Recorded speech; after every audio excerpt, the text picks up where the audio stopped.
Hi hello నమస్తే welcome to మన 9 TV న్యూస్కు స్వాగతం. నేను మీ శంకర్ గౌడ్.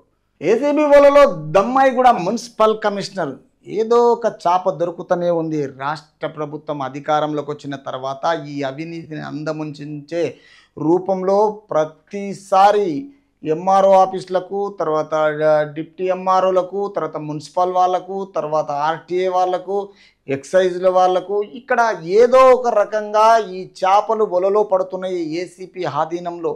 కానీ వీళ్ళు అయినా మారతలేరు. ఈ సర్వీస్లో లైఫ్ అంతా, జీవితం అంతా వీళ్ళకు పైసలే కావాలని మరి జనాలను ముంచడానికి. ఇటువంటి వాళ్ళను లైఫ్లో సర్వీస్ రిమూవ్ చేస్తే బెస్ట్ టైం అనిపిస్తుంది. మళ్ళీ జీవితంలో ఇంకొకటి చేయకుండా, అంటే ఇప్పుడు కొత్త చట్టాలు వచ్చినాయి కాబట్టి కొత్త చట్టాలు వచ్చినా ఈ విషయంలో ఏసీబీ వల్ల ఈ దమ్మాయి కూడా మున్సిపల్ కమిషనర్ కింద ఈ అరాచకానికి పాల్పడి జనాల దగ్గర డబ్బులు వసూలు చేసి ఈరోజు దమ్మాయి కూడా మున్సిపల్ కమిషనరు అవినీతి నిరోధక శాఖ అధికారులకు పట్టుబడిన సంఘటన సోమవారం చోటు చేసుకుంది. ఏసీబీ డిఎస్పీ ఆనంద్ కుమార్ కథనం మేరకు వివరాలు ఇలా ఉన్నాయి. దమ్మాయి కూడా మున్సిపల్ పరిధిలోని అహ్మదాగూడకు చెందిన సుదర్శన్కు సత్యనారాయణ అనే వ్యక్తితో భూమి విధానం కొనసాగుతుంది. దీనిపై కోర్టులో సివిల్ కేసు విధానంలో ఉంది. ఇదిలా ఉండగా సుదర్శన్కు చెందిన భూమిలోకి వెళ్లేందుకు దారి లేకుండా సత్యనారాయణ ప్రహరీ నిర్మించాడు. అక్రమంగా నిర్మించిన ప్రహరీ ప్రభుత్వ భూమిలో ఉందని దానిని తొలగించాలని సుదర్శన్ మున్సిపల్ కమిషనర్ను కోరగా ప్రహరీని కూల్చివేశారు. అయితే ఈ తర్వాత కోర్టు ఆదేశాలతో సత్యనారాయణ తిరిగి ప్రహరీ నిర్మించాడు. దీనిపై కోర్టులో కౌంటర్ ఫైల్ చేసిన సుదర్శన్ ప్రహరీని తొలగించాలని మున్సిపల్ కమిషనర్ రాజ్ మల్లయ్యను కోరగా అందుకు ఆయన 50,000 రూపాయలు డిమాండ్ చేశారు. ఒప్పందం ప్రకారము వారం రోజుల క్రితమే 20,000 అడ్వాన్స్గా ఇచ్చారు. సోమవారం మిగతా 30,000 ఇస్తుండగా అక్కడే మాట వేసిన ఏసీబీ అధికారులు రెడ్ హ్యాండ్గా పట్టుకున్నారు. అతడిని అరెస్టు చేసి నాంపల్లిలోని కోర్టులో హాజరుపరిచారు. కాగా ఏసీబీకి పట్టుబడిన రాజ్ మల్లయ్య ఎన్నికల బదిలీలో భాగంగా జగిత్యాల జిల్లా కోరుట్ల మున్సిపాలిటీ నుంచి దమ్మాయిగూడ కమిషనర్గా బదిలీ అయ్యారు. అంటే ఇక్కడ ప్రజలు వాళ్ళ సమస్యలు చెప్పుకోవడానికి మీ దగ్గర ఐఆర్ ఆఫీసర్లను వచ్చినప్పుడు మీరు కేవలం ప్రజలకు మంచి చేయడం మొదలుపెట్టి డబ్బుకే ఇంపార్టెన్స్ ఇస్తున్నారంటే ఇక్కడ ఏమనిపిస్తున్నది?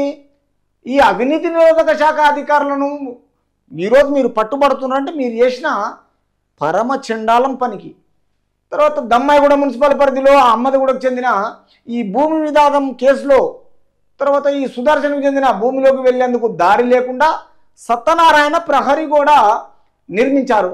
అక్రమంగా నిర్మించిన ప్రహరీకి ఈ సుదర్శన్ మున్సిపల్ కమిషనర్ను కోరగా ప్రహరీని మొత్తం కూల్చివేశారు.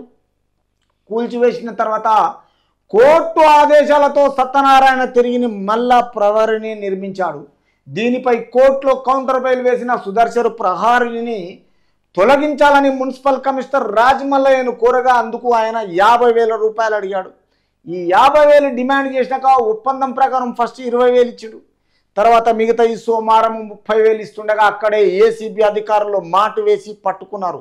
పట్టుకున్న తర్వాత ఈయనను, ఈ అవినీతి పరుణ్ణి, ఈయన ఎక్కడైతే కోరుట్ల దగ్గర ఉద్యోగం చేస్తుంటూ ఎలక్షన్ మూమెంట్లో దమ్మాయిగూడ కమిషనర్గా ట్రాన్స్ఫర్ వచ్చిన తర్వాత తిరిగి ఈయనకు ఈ మాటు వేసి పట్టుకున్న తర్వాత ఈ లంచగొంటితనం చేసిన ఈ దమ్మాయిగూడ కమిషనరు ఈయనను ఏంటంటే ఈ రాజమల్లయ్య ఈ ఏసీబీ అధికారులు రెడ్ హ్యాండ్గా పట్టుకొని అతన్ని నాంపల్లి కోర్టుకు హాజరుపరచగా ఇక్కడ ఇది అరెస్ట్ చేసిరంటే ఏసీబీ అధికారులు నాన్ బెయిలబుల్. ఇది తర్వాత కోర్టులో ఏమైపోతుంది, వీళ్ళు అరెస్టు చూపించి కోర్టుకు హాజరుపరిచి రిమాండ్ చేసేస్తారు, అక్కడ నాన్ బెయిలబుల్.